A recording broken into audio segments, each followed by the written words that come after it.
A little over a year ago, I bought this horse at an auction. I wasn't really looking for a young horse, but something about this girl caught my eye. For $25, I took a chance on her. She sold grade with no other information, but she was very obviously a wild horse. These horses are usually very fractious. Luckily, I got her home without her injuring herself, but she did have some existing problems that I struggled with for several months. When she was finally healthy, I was able to get her gentled down, and over the next year, I watched her blossom into a beautiful horse. With her growing up strong and healthy, I began to wonder about where exactly she came from. Through her owner's information, I was able to track her down to the Crow Reservation. More specifically, she came from the Fort Smith area.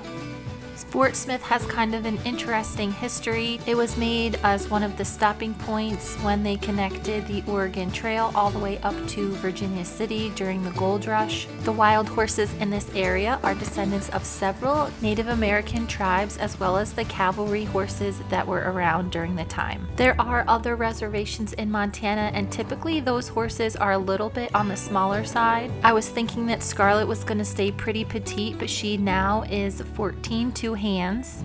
This other horse that she's out with right now is a registered quarter horse, and he is the exact same height as her.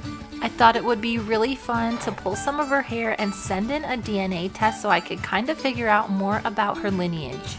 The DNA test that I'll be sending in for tests for ancestral DNA. I'm hoping this will give me a better idea about how big she might get in the future. After I pulled a bunch of hair with the genetic material on it, I popped it in the mail to Texas A&M. They will harvest these little blobs of skin at the end of the hair.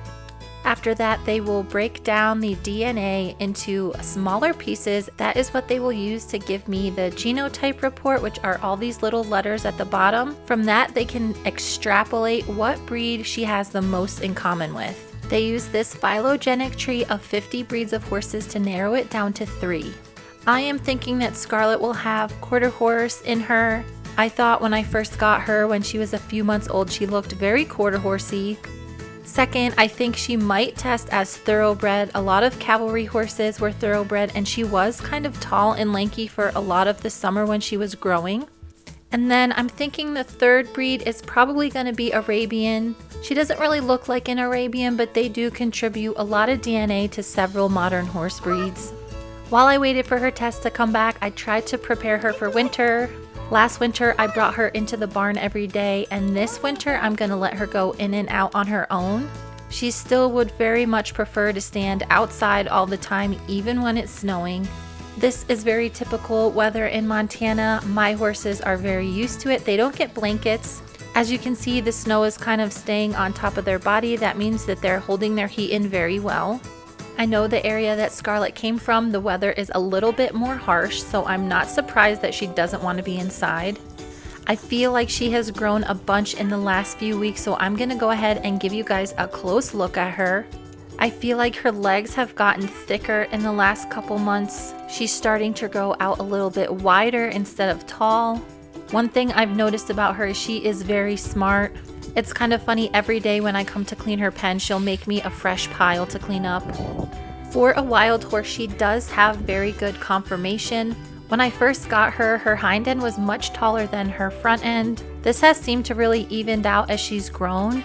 I don't think she was started off with the best of nutrition.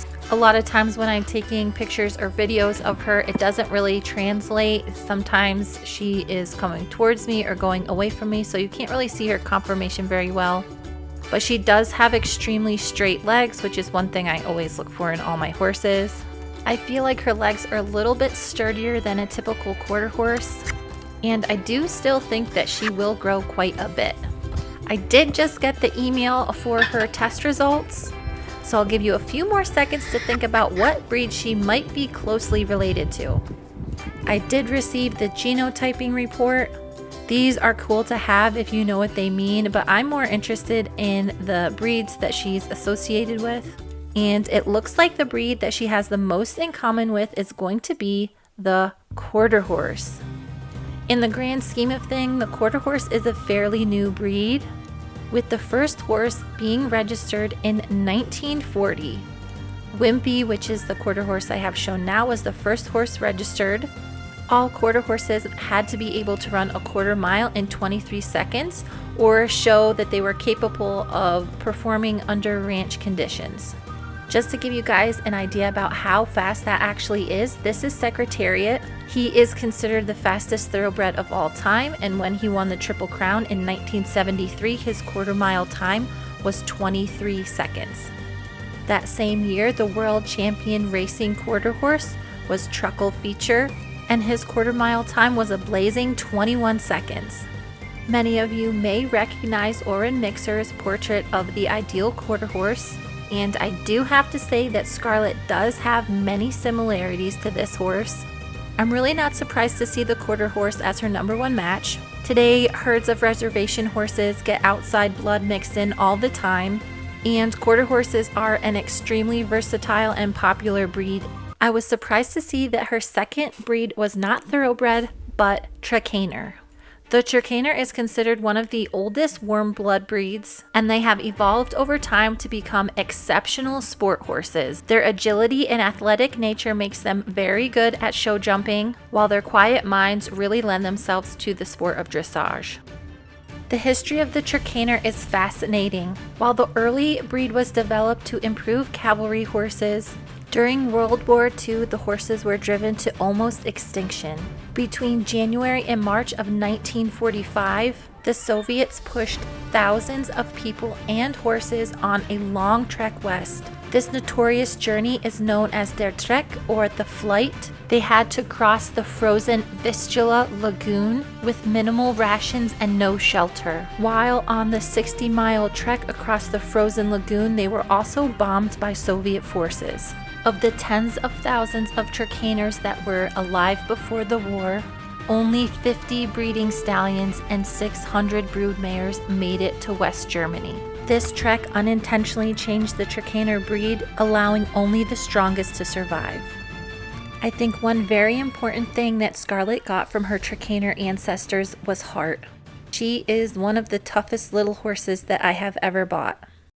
It looks like I also guessed wrong for her third most common breed type. It was not the Arabian, but the Argentine Criollo.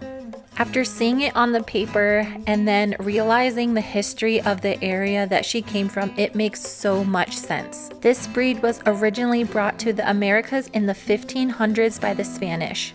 Over time, they were turned out on the harsh terrain and had to fend for themselves for many years, where they adapted for generations. Much like the Trakehners, these horses are known for surviving in the harsh elements with little to no food, while maintaining a very high level of endurance. These horses were used by missionaries as they moved north and continued to be used by the Spanish explorers searching for gold. By the 1600s, these horses have made their way up north, where native tribes of the Great Plains and Rocky Mountains started using these horses in their daily lives. Only 100 years later, these horses had made their way up to what is now current-day Montana. There are a few isolated herds around the country that still have a high percentage of the Spanish blood. This includes the Pryor Mountain region in Montana.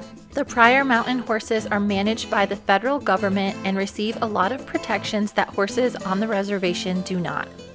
Here is where Scarlett came from, and here is where the Pryor Mountain Herd Management Area lies. Wild horses that are born on federal land are not allowed to be gathered and sold at a regular auction.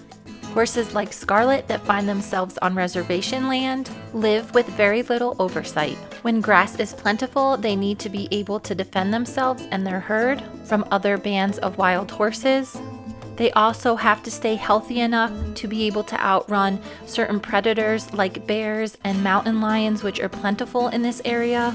Without the oversight from the federal government, when the range dries up, they also do not get supplemental feed. In years of drought, when these horses wander into more populated areas, Many of them will be gathered up and sold at auction just like Scarlett was. After I bought Scarlett, a lot of my horse friends wrinkled up their noses when I told them that I bought a reservation horse. Instead of being bred for hundreds of years for a docile temperament and trainability, they are bred to survive. The amount of heart that they have and their natural instincts makes them a little bit more difficult to train, but once you capture their mind, you will have a friend for life. Scarlett still has a long way to go, but I am really excited about her future. What do you guys think? Would you ever purchase a horse like Scarlett? Unfortunately, there are tons of reservation horses from all across the country that get sent to auction every year. Hopefully, by sharing her story, I might inspire 1 or 2 people to take a chance on these super cool horses.